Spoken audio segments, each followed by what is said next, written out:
The worst lead of all time. One entity cuts back, the other goes forward, and a lot of changes at ESPN, and probably for the better. This, as if it could be anything else, is Media Watch.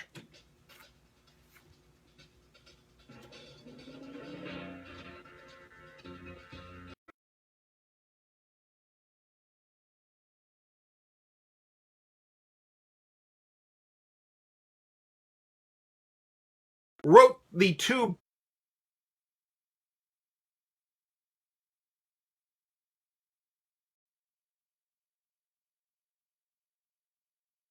best leads of all time. That's right.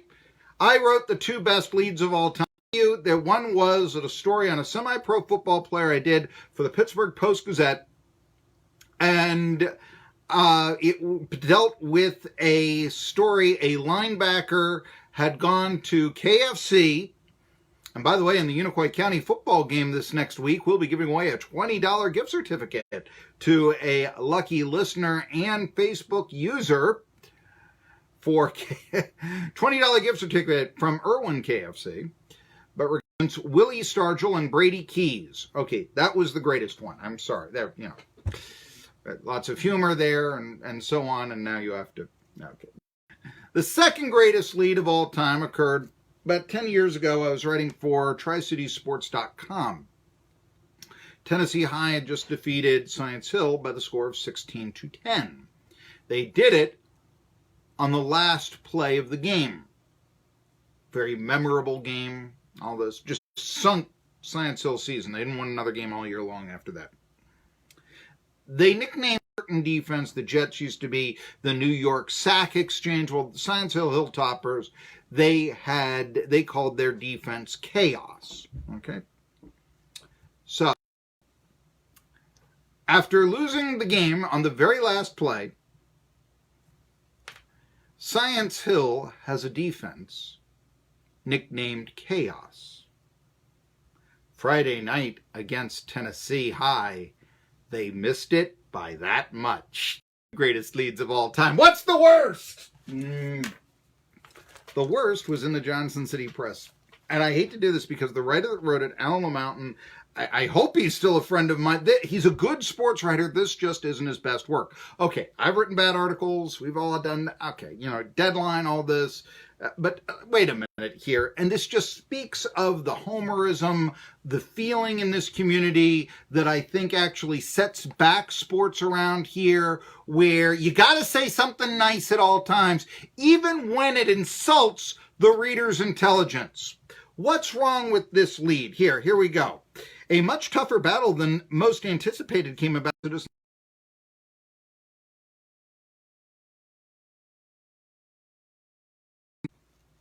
45-6. Let me repeat that. Elizabethton's football team held off a strong challenge from South Green, 45-6. How strong of a challenge was it? They lost by 39 points. They had to have a rolling clock in the fourth quarter, for crying out loud. That's a strong challenge? My goodness. A 39-point loss is a strong challenge on it. I mean, that is being a total apologist. And I know you're trying to say nice things. Why is South Green traveling to Elizabethton? Well, we know this. Their former head coach is now an assistant at Elizabethton. Don't make this out to be, it was 21-6 at halftime. So what? You really, they're within 2 touchdowns. Is that really, okay, Elizabethton scored 3 touchdowns in the first half, and they scored 3 touchdowns in the second half. That's somehow, impressive for the South Green defense? I mean, I don't get it. Why a 2A team is playing probably the second best program in the area, or in Upper East Tennessee, And we know, check for South Green. Okay, we get it. I mean, thankfully nobody got really hurt. The other question, though, that's completely missed in the game is why is Sean Witten kicking a field goal up 42-6 in the fourth quarter with the rolling clock? That's the real question. That real class move there, Mr. Witten. Real class. At that point, you let the game play out. You actually give South Green a chance to stop. But what you're doing there, if you want to say, well, settling for fewer points is the classy move, then it wasn't such a strong challenge if you thought that it was just going to be an apparent touchdown when you had the ball inside the South Green red zone. All right, let's talk about so that's one thing. Number two, and this talks about the just the cutback in sports. I mentioned before, I talked about the lack of journalistic skills, or even comprehensive writing in some websites that are said now to cover sports, such as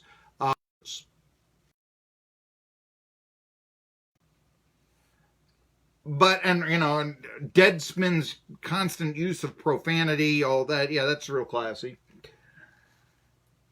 Johnson City Press, though, by the way, only had 2 staff sports writers writing stories on Friday night. High school football Friday night. Two writers writing stories on a staff.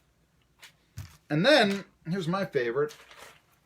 You hear the story of the sports page. Yes, okay, it's Sunday. You want to give the sports writers time off, etc., etc. It is literally a sports page for the Johnson City Press. I'm holding it up. There's no agate. It's one page. And I mean, they do a halfway decent job. Okay, Mike Vrabel, was it a bad move to fire him? I thought it was a bad move to fire Mike Mularkey. I thought it was at the time. Titans are winless in preseason. That'll be forgotten if the Titans make the playoffs this year, obviously, but maybe it is something of a red flag, a cause of concern. Debatable. It'll be forgotten if they win their first game out of the chute in the regular season. So I do get that. But, even so, you start saying, is this the way we thought what are you playing for at the preseason there? No, again, Washington Redskins once won a season.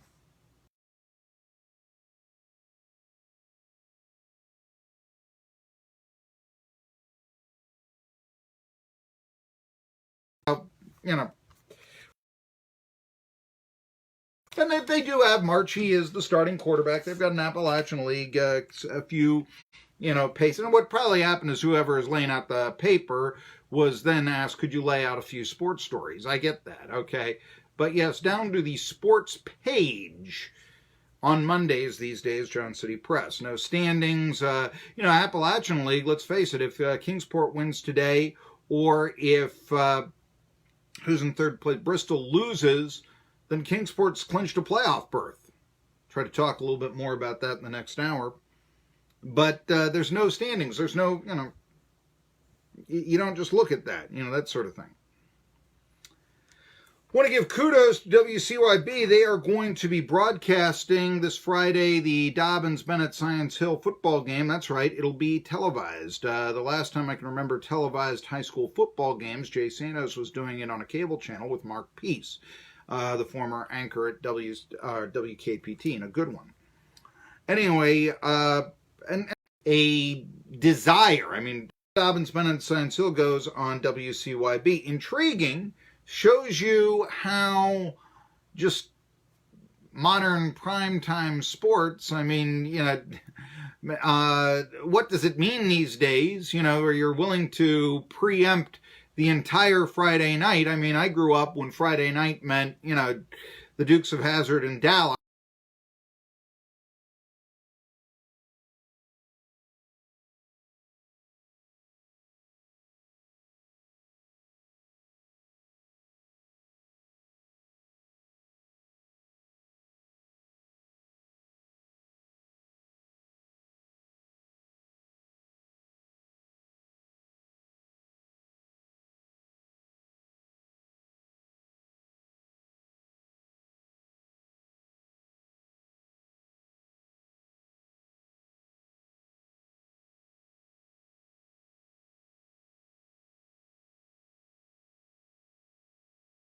Science Hill and Dobyns-Bennett is the premier rivalry in the area, simply fallen off the track, especially now that they're 0-2.